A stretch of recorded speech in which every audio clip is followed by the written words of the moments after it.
Hey guys, this is Candy. Welcome to another video, and today's video is just to show you how I do my braiding pattern for most of my crochet braiding hairstyles. And I'm just starting off by using a piece of braiding here. It's always advisable to use it. I'm overlapping one piece over the other, and I'm going ahead with the braid pattern. And guys, this is not a how to braid tutorial, don't get it confused. So based on the angle, you might not be able to see what I'm doing, because that in itself is a very detailed video. So I'm not doing that today, but I'm pretty sure you can find 1,000,001 how to cornrow or how to braid videos on YouTube. Yeah, this is just to show you my braid pattern of choice, or one of my braid patterns of choice for my crochet braid styles. And very importantly, I must point out that the very first braid that I make, it actually goes all the way back and continues all the way across the back of the head, and goes over to the opposite side. So you kind of make like a swoop or a swoosh, or you name it. I don't know what you call it, but I braid the hair all the way back and then curve it and go all the way over to the other side of the head. And for the second row, it's pretty simple. And for all subsequent rows, I'm just going ahead and braiding all the way back from front to back. Yes. And you guys, it doesn't get very complicated, and it's very repetitive. So once you get the actual concept of doing it, it's pretty simple from there on.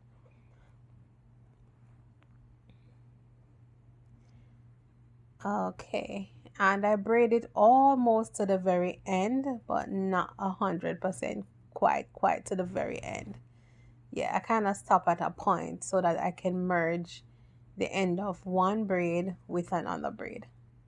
Okay, so this is the second one.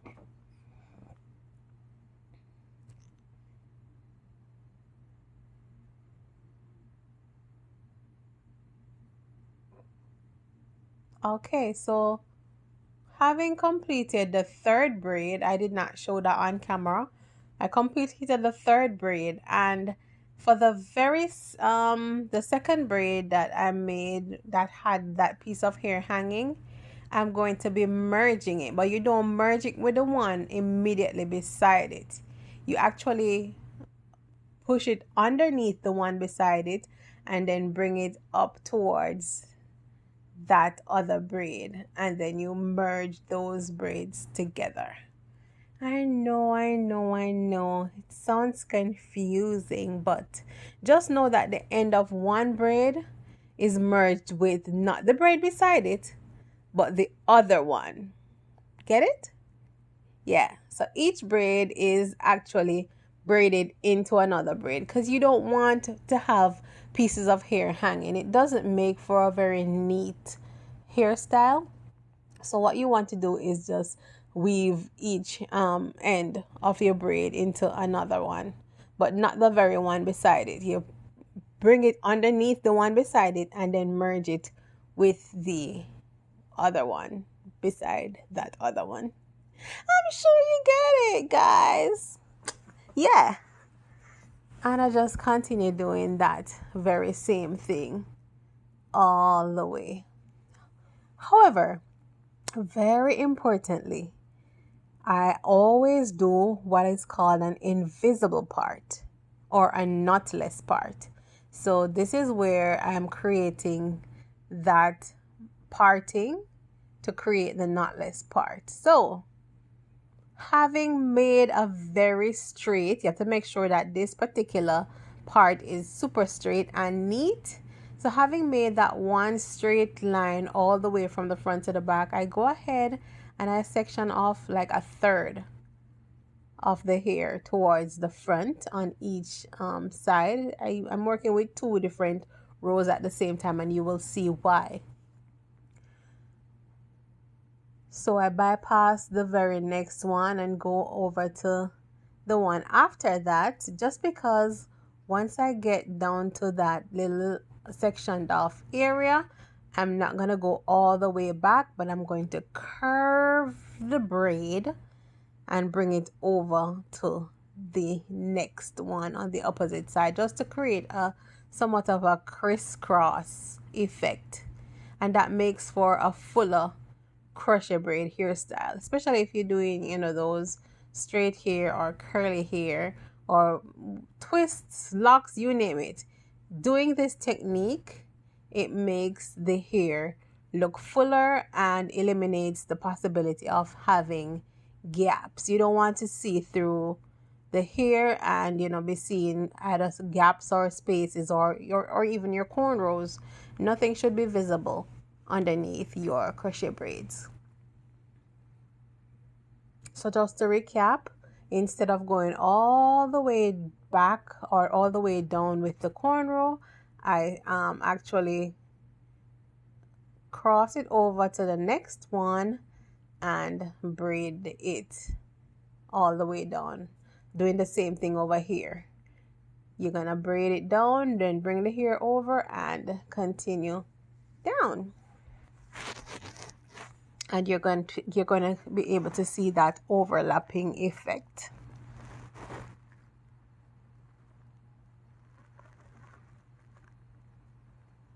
So pretty much at the end of the front section, and now you're going to cross it over. Yes, cross it over and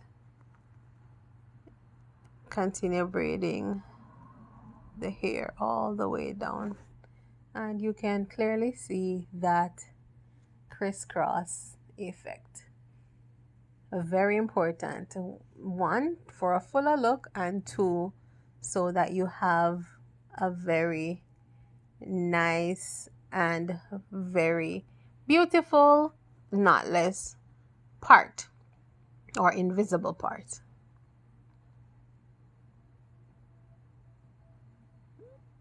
As you can see, taking that here, bringing it underneath the one beside it, and bringing it up towards that other braid and braiding it into it. Yeah. Continue braiding all the way down. Like I said, guys, it's pretty simple, and once you master the concept, it's just a matter of repeating as you go along.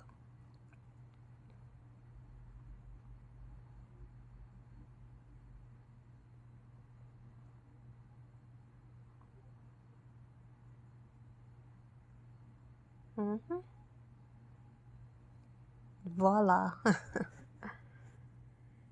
All right, and this is my way of doing it. I'm not sure if you do it that way or if you necessarily need to do it that way, but like I said, this is what works for me. So what I do is I actually do those crisscross braids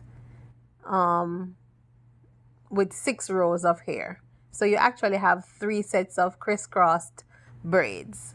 So 6 rows of parted hair turns into 3 sets of crisscross braids. Yes.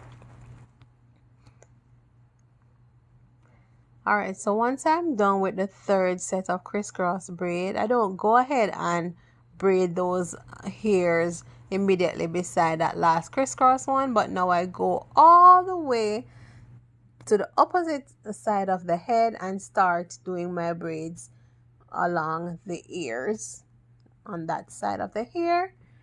And then once I get to the end of that initial braid over that side, then that first braid that was made, the hair that is hanging, is now braided into this other braid on the opposite side of the head.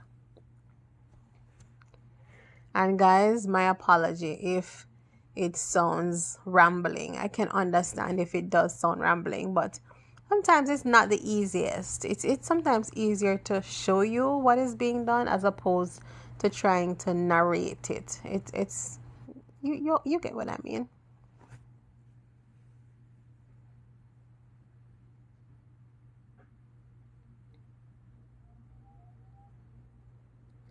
All right, and just to make a very important note,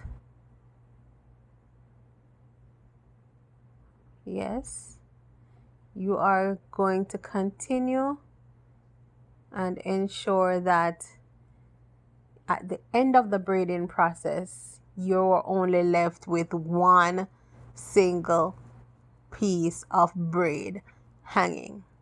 This is how you know that you have, neatly completed your braiding process. You don't have multiple pieces of hair hanging. You are just going to end up with one piece of hair.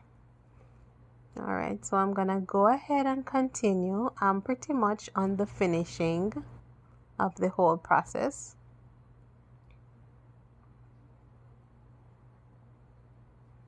This is the second to last braid that I am actually creating right now.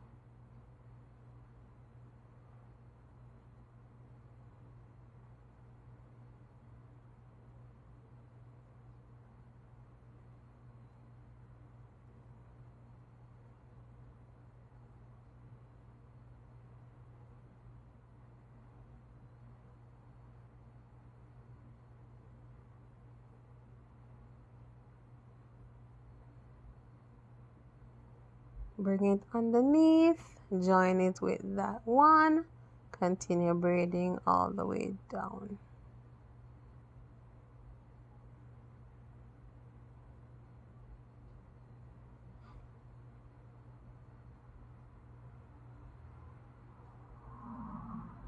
And of course, for the very last row that you have to braid, you will find that it's a little bit of a challenge because you're trying to merge hanging braids from the two sides of that last braid, if you get what I mean.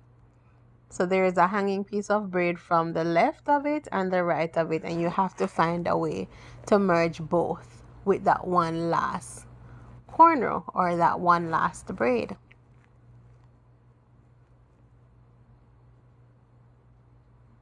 So I'm on the final one.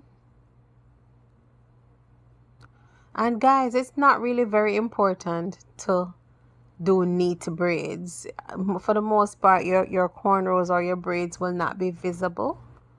So yeah, it's not really a big deal to try to, create very precise partings and stuff like that. Not at all.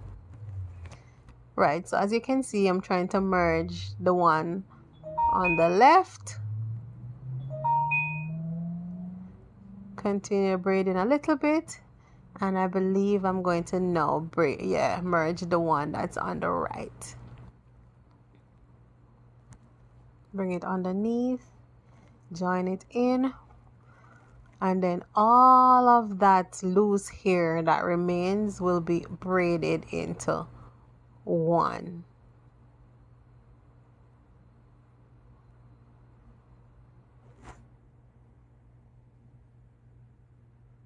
Yeah, so this is just going to be one hanging braid.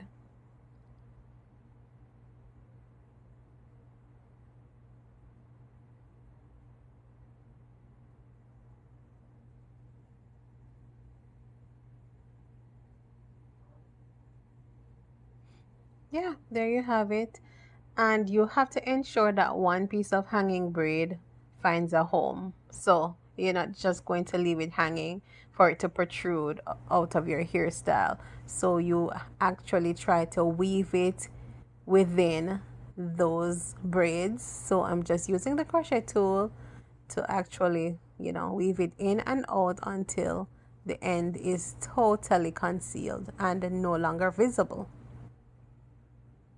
And you can weave it through, anywhere you feel like, whether you want to do it upward along one braid or in and out along those, the ends of those braids that you previously did. It's up to you. Totally up to you.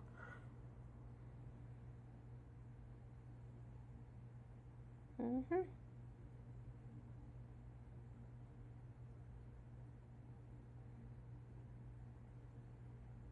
And I believe this is the final pull through And we are done.